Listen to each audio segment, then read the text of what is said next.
Hey everybody, TechnoGuy Canada here. I've got a interesting product here to review.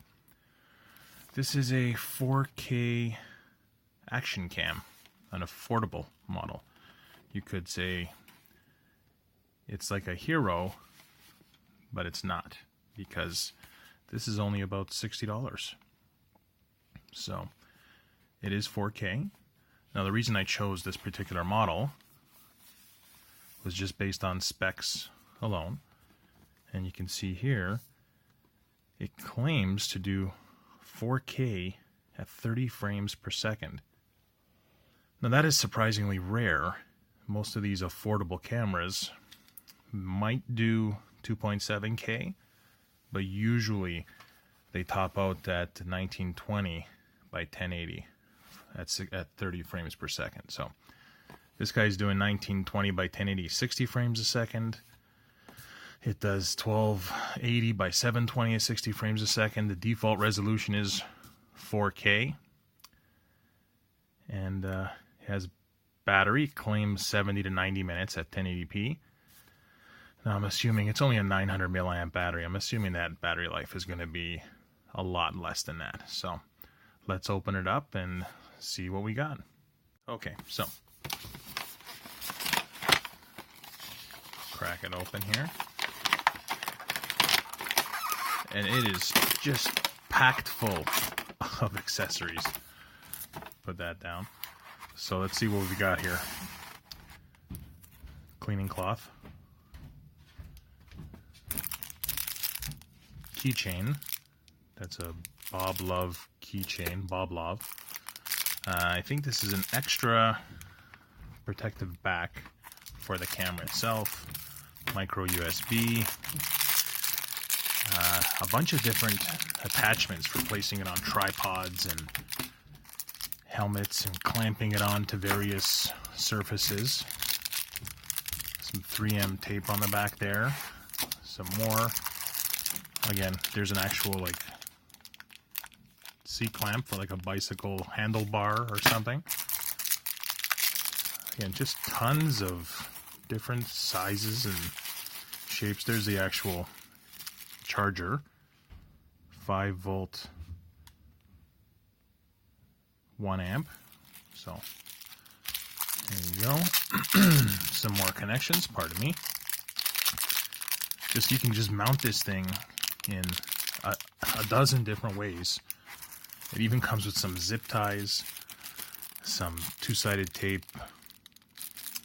Looks like they're just soft pads. I don't think it's a hook and loop. There's a little metal wire in there. I guess it's like a safety harness in case you have it strapped somewhere precarious. Here's some fabric straps and the manual, which has a picture of all those little accessories and how to use them, where to mount them, things like that. So tons of value, theoretically. I guess we'll see how the camera actually works. Now I'll say this, I'll have a link in the description of the video that'll have an actual, I'll upload the actual 4K video that this little guy records. I'll do maybe some 4K and some 1080p just so we can compare. But there's the camera inside its little protective shell. Comes with a mount, very small. Let's open her up, see what it looks like. Now they say this case or cover, I believe they are claiming, what was it? It's something like 40 meters or 30 meters, like it goes way underwater according to them. And you can see it's got a very thick seal on there and it's quite sturdy. Very thick plastic. So there's the little guy right there. It's got tiny HDMI connections, micro USB slot, micro SD slot for charging, up and down button on the side, OK button, power and mode button, and the battery compartment. And there is a battery in there.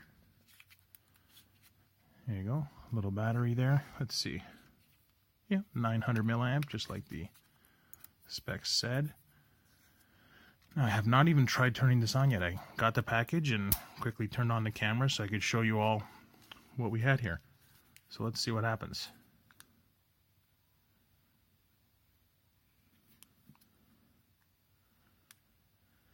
Yeah, the battery's dead. So I will charge the battery and I'll get back to you. But there's your first look at this tiny 4K action camera. Again, about $60. Comes with a ton of accessories. I'll charge it up and we'll see what it does. Hey everybody, we are back here with the 4K, the budget 4K action camera, sports camera. I didn't mention the brand earlier. It's from Boblov. Well, I mentioned it came with a keychain, the Boblov keychain. I don't even know how to pronounce it. Anyways, I've been playing around with it a little bit, and there you will find links to some video tests that I did in the description for this video. And overall, I would say it's disappointing. Even for the very low price, I think it was $65.99 Canadian, including delivery from Amazon. I'm Amazon Prime member, so I got free delivery with that. It works most of the time. The camera itself is, I chose it because it shoots 4K 30 frames per second. But as you'll see from the video samples that I have in the description below, that really doesn't work very well. The camera itself does a very decent job at 720p, 120 frames per second. That's the slow motion mode. It does that pretty good. You need a lot of light for that particular mode. I mean, it doesn't have a huge lens, although it's also not small compared to some phones. So I was hoping that would be better, but again, it's under $100 for this tiny, supposedly 4K action camera. So in my experience, more than once I had to pull the battery because it stopped responding. More than once the app locked up. There is an app for it. It's called, I believe it's XVD. And it's a free app. But again, I had issues. Repeatedly had issues with it. I didn't even open all the accessories because I had issues from the moment I tried playing with it. Here are the frame rates that you can choose in the menu. I don't know if you can see that very well. I think you can. So 4K 30 frames, 2.7K 30 frames, 1080p 60 frames. And those are the video test clips that you'll find in the description. I didn't bother with 30 frames per second because these days, I mean, every camera should be able to do that. So I'd say unless you just don't have a budget at all, a camera like this is not a good buy. I think you're better off trying to find maybe a used Hero camera, a GoPro Hero, or or you know what, if you want a throwaway camera, if you just want a camera to fool around with, and I mean, even though it comes with this chunky, seemingly well protected case, if you're willing to just get a camera that's a throwaway, sure, something like this could work. The 1080p 60 frames a second video was pretty smooth. I thought that actually worked pretty well, and there's nothing wrong with 1080p. 60 frames a second, that's pretty good for some people. In the video, I used my Oneplus 3, which I'm using to film this video. I recorded some 4K footage with it as well. And I mean, it's a very powerful smartphone with a lot of RAM and a lot of processing power. So, I didn't expect this to outperform the OnePlus, but the OnePlus outperformed this camera by a long shot. I mean, the video is just so much better from the OnePlus 3 than this guy's best. So, you know, what can I say? For $66, you know, maybe you buy it just as a toy, just to play around with it. I came across some other cameras for a similar price range that didn't claim the 4K 30 frames per second, but did come with 2 batteries. They did come with a memory card. This came with 1 battery, no memory card. It charges very slowly. Matter of fact, if the battery's low and you plug it in, the power connection is not enough to sustain it. It will turn off. So that's very disappointing. I mean, that's also very uncommon for a device these days. Usually, even a rudimentary bottom-of-the-barrel tablet from China, no-name tablet, you plug it in and you can run it forever, as long as you have a constant power source. When this died completely, I plugged it in, and I was going to play with it some more, and it just kept turning off. I had to leave it and let it charge for a while, even with the power, the micro USB plugged in. So, you know, unfortunately, I can't say too many good things about this. Even the app, I said the XDV app, that's free. It seemed to have some issues. The way it's designed is easy. You hold this button up for a few seconds, and it starts broadcasting Wi-Fi. And it tells you what the SSID is, Sport Cameras. Tells you what the Wi-Fi password is. You connect to it with your Wi-Fi on your tablet or your smartphone. You launch the XDV app, and then you kind of have to select it again from within that app. But once you do, you can remotely control the camera. You can tell it to start recording. You can view live video from the camera over the Wi-Fi Direct. You can take pictures. You can download footage that you've shot. Now that's where it also struggles. I got the feeling after playing with it a few dozen times, after you record some video, especially at the higher resolutions, you have to put it down.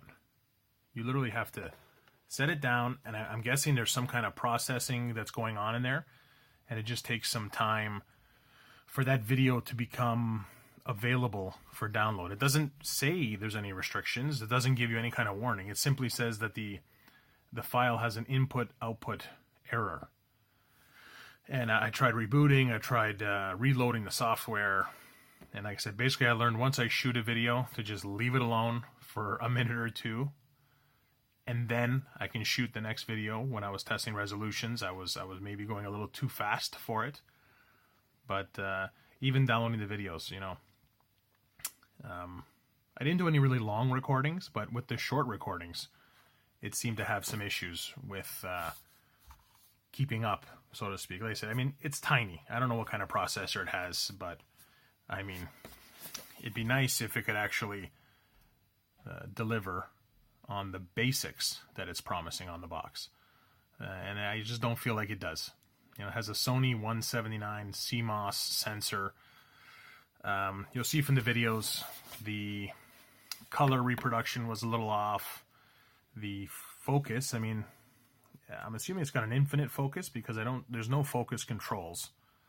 But, you know, close-ups I did of a little toy were out of focus. It seemed to be okay when I was just panning outside the front of my house. But overall, I mean, I'll be sending this back. For the price, I hoped I had found a real bargain. But I'm going to have to give this the thumbs down and say no to the affordable Boblov AT30 full HD action camera. Yeah, so check out the video links down below for the footage that I took. Most of the clips are 30 seconds long or 20 seconds long, if you want to see what I'm talking about. Yeah, thanks for watching. I really appreciate your time, and hopefully I'll be able to find you a bargain or, you know, a steal in the next video. But for now, that's it. This is Dave the Techno Guy. Please like or subscribe or both, and I will see you next time.